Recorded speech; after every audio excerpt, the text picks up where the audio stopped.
je remercie Jean-Paul de sa venue. À l'origine, je vous l'ai dit, nous devions nous réunir dans la salle du Conseil régional pour des raisons techniques, ça n'a pas pu se faire, mais Jean-Paul nous a fait l'amitié de venir néanmoins témoigner de son esprit à notre égard au début de nos travaux. Je ne présente pas Jean-Paul Huchon, je ne présente pas la région Île-de-France, c'est la plus grande région de notre pays, c'est 20% de la population française, c'est 30% du PIB pratiquement de la France, c'est une région qui compte et on n'est pas là pour faire un développement sur la région. Vous savez, on va l'être beaucoup, certainement appelé à le faire dans les mois et les années d'ici fin 95. Mais ce que je veux souligner, c'est que Jean-Paul est également un dirigeant du Parti socialiste et que c'est le premier président de région qui a souhaité, dès 2010, que notre mouvement, à l'époque le MUP, puisqu'il va changer d'appellation, le MUP, soit présent, escalité au sein du rassemblement de gauche dans cette région. Ce qui nous a conduit à obtenir des élus à la région. Je vois Marie-Josée Quesac qui est là-bas et conseillère régionale. Mon ami Dumont, je ne sais pas où il est. Voilà, il est là-bas au fond de la salle. Il est également très actif à la région. Voilà, c'est pas sans signification que nous soyons présents dans cette région où un immense travail a été fait. Une des régions les plus difficiles à gérer du pays, vu son ampleur, vu les grands problèmes qui se posent. Je ne développe pas les infrastructures routières, le grand problème du logement, enfin 1000 choses qui concernent la région. Et la gestion de Jean-Paul Huchon, une gestion s'inscrivant dans l'Union, eh bien, est une gestion des plus efficaces. Je n'ai pas le droit de dire autre chose que ce que pourront décider démocratiquement des hommes, des femmes, des militants ensuite. Mais je souhaiterais vivement qu'on puisse, avec Jean-Paul, continuer à gérer cette région. En tous les cas, ce n'est pas l'ordre du jour aujourd'hui, mais je voulais le lui dire et le remercier de sa présence. Jean-Paul, je te donne la parole.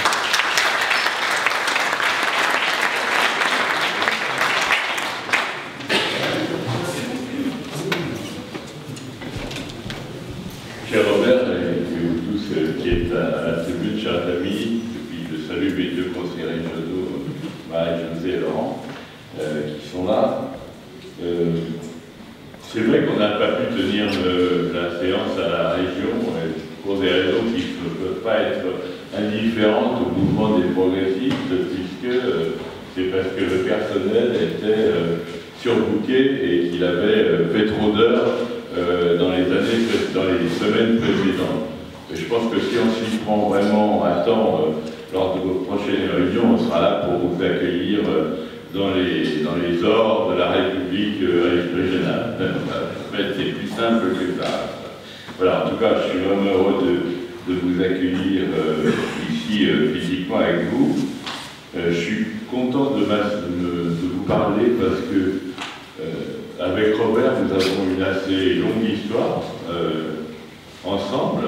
Ça peut paraître un peu bizarre, parce que Robert est un vrai homme de gauche et que moi, j'étais considéré comme un rocardien un peu modéré.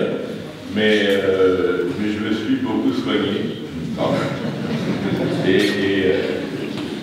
Et je pense que c'est aussi comme ça, avec l'appui des progressistes, avec toute la gauche, mais aussi avec beaucoup de réalisme et en même temps un souci du développement économique, de la croissance aussi, que nous arrivons à gérer cette région. Je me suis toujours dit que ce qu'il fallait faire dans cette région qui est très riche et en même temps avec des poches de pauvreté terribles. J'étais hier après-midi à Clichy-sous-Bois, Montfermeil, pour voir comment avançaient les dossiers sur lesquels nous sommes impliqués, le logement, la rénovation des logements, la construction d'ascenseurs dans des immeubles où les gens ne peuvent pas monter leurs courses et où on les alimente avec des paniers qu'on monte le long des façades d'immeubles. C'est un truc du Moyen-Âge. Et tout ça, on le fait, c'est à Clichy-sous-Bois, c'est à 20-25 km de Paris maximum, et nous avons ce fameux tramway de T4 qui doit ouvrir la voie aux Quichois, pouvoir aller à Paris en moins d'1h30, 1h03 quand ils n'ont pas de voiture. Et quand ils ont une voiture, ça va guère beaucoup plus vite, je l'ai constaté hier moi-même. On est donc dans une région paradoxale, et donc il faut à la fois aider et promouvoir ceux qui souffrent et qui ont du mal à boucler les fins de mois, à éduquer leurs enfants. Une région où il y a dans les logements sociaux plus de 50% de familles monoparentales avec les problèmes que cela pose.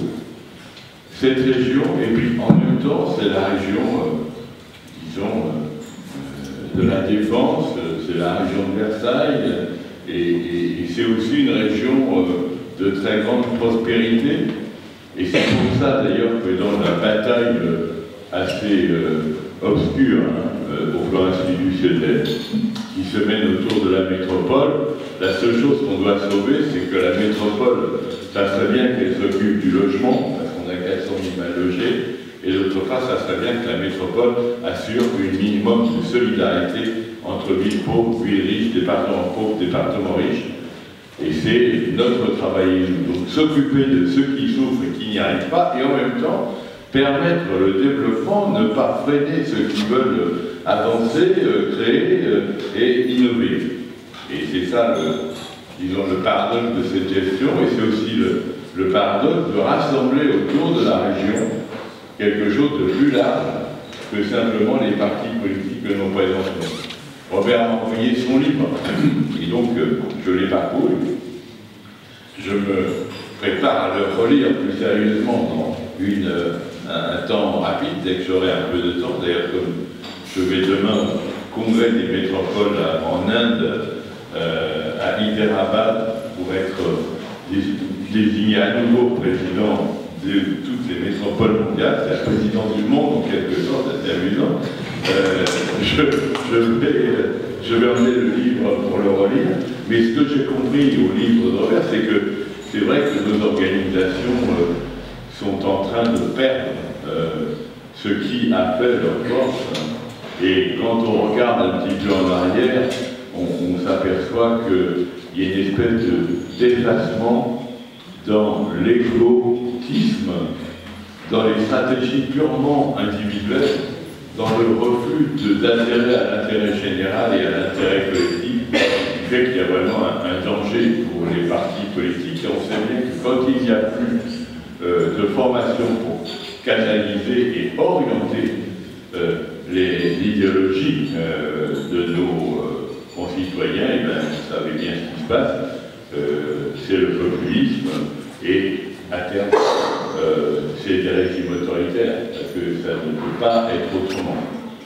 C'est pour ça que, pour moi, quand j'ai, avec Robert, engagé les conversations au début de notre campagne de 2010, qui s'est terminée très heureusement, puisqu'on a quand même à l'époque fait 57% au deuxième tour, ce qui en région Île-de-France n'est pas absolument évident.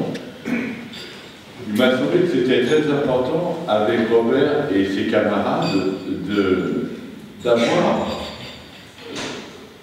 pas seulement un marqueur socialiste, un marqueur communiste orthodoxe et dévié avec Mélenchon,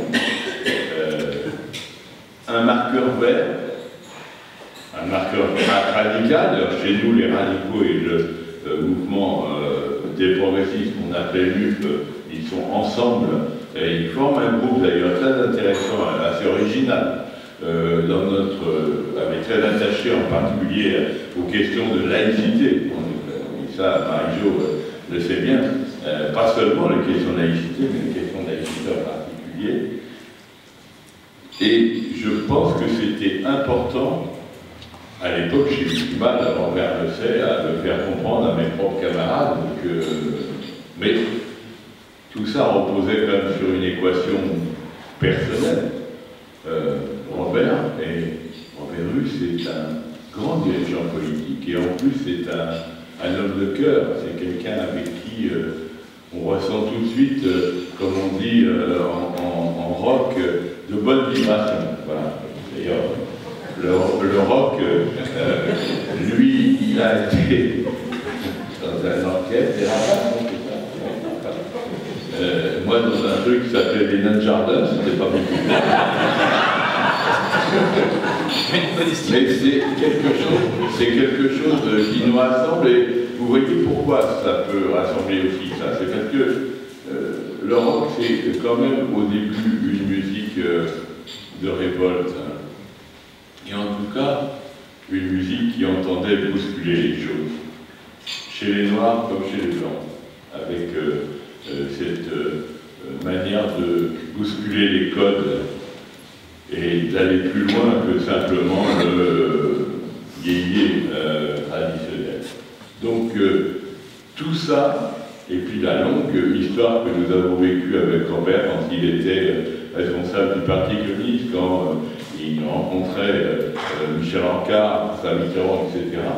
Eh bien, moi, ça m'a paru très important de le marquer dans notre Assemblée régionale, qui est assez originale, parce que voilà une Assemblée régionale où il y a beaucoup de groupes, y compris le groupe de Jean-Luc Mélenchon qui est présent dans l'Assemblée, dans lequel on a eu aussi, à une époque, il n'y a pas si longtemps, Arlette Laguillier, dans laquelle on a eu aussi, malheureusement, Marine Le Pen, et elle va certainement un jour ou l'autre, à l'occasion des prochaines élections, souhaiter revenir avec son groupe, en tout cas. Donc c'est une assemblée très originale et très dispersée au niveau politique. Il y a 8 groupes. Alors, quand vous devez donner la parole pour les questions orales, c'est long. C'est intéressant, mais c'est long. Et parmi ces 8 groupes, c'était important d'avoir cette sensibilité d'attachement à l'Union populaire. Parce que l'Union populaire, ce qu'avait construit Salvador Allende au Chili, il y a une grande photo de Salvador Allende, une grande peinture de Salvador Allende dans mon bureau, Robert le sait. Moi j'étais à Santiago le jour du putsch. J'ai été rapatrié en catastrophe, je conduisais une délégation d'étudiants du PSU à l'époque. Mais l'Union populaire, cette manière de respecter chacun, tout en étant capable de faire avancer ensemble, moi je peux le dire, depuis des années, nous avons toujours réussi à voter le budget ensemble, malgré les écarts, les difficultés, et aujourd'hui, en ce moment, c'est très compliqué. Très compliqué parce que le gouvernement fait des choses qu'il croit nécessaires et il essaye de relancer une autre économie en prenant en compte les difficultés des entreprises. En même temps, il prend parfois des décisions qui sont blessantes et qui sont, je dirais, dont on ne comprend pas pourquoi on les prend, parce qu'à quoi ça sert, nous qui sommes de gauche, d'aller constamment dire on était de gauche, mais franchement maintenant on l'est plus. Ça ne va pas. Ça ne va pas. Et pourtant, c'est un rocardien qui vous dit ça. Un ex-rocardien, mais encore rocardien dans le cœur. Et c'est vrai que ça n'est pas possible d'avoir l'air de détruire, jour après jour, tout ce à quoi on a cru. Les dernières décisions sur la politique familiale sont inquiétantes. Ce ne sont que des propositions. On verra si ça va au bout. En même temps, je crois que le gouvernement l'a compris aussi, c'est-à-dire qu'il y a maintenant une attention qui sera plus portée, je pense, aux classes populaires, mais ce n'est pas gagné d'avance.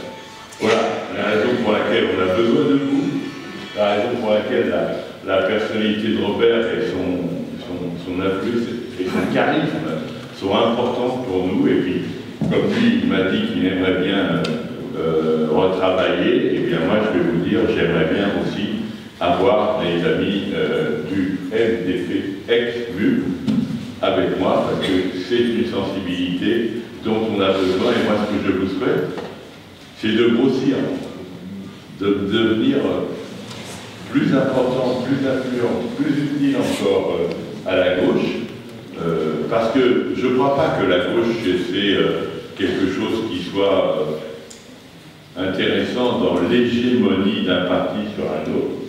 Et moi, à la région, j'ai toujours privilégié, y compris d'avoir plus de goût. Or, mes amis socialistes ne sont pas toujours très contents, parce qu'ils disent, mais pourquoi faire de la place à un tel ou à un tel? Ah oui, parce que, tout simplement, on doit être l'union de la gauche. Et c'est ça, le travail auquel c'est Atelier Robert dans des difficultés à la fois personnelles et politiques terribles, parce que c'est vrai qu'avec le Parti communiste, c'est lourd et c'est compliqué. Et y compris, j'imagine que c'est toujours un drame quand on quitte sa formation politique pour prendre une voie qui n'est pas très éloignée, mais qui est une voie différente.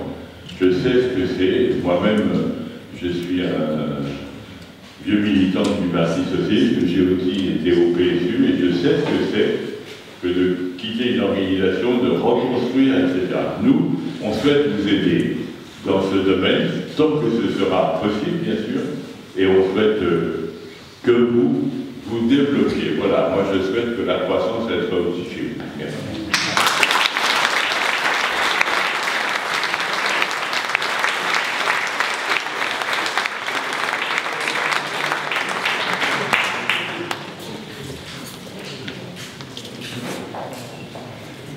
Salut Jean-Paul.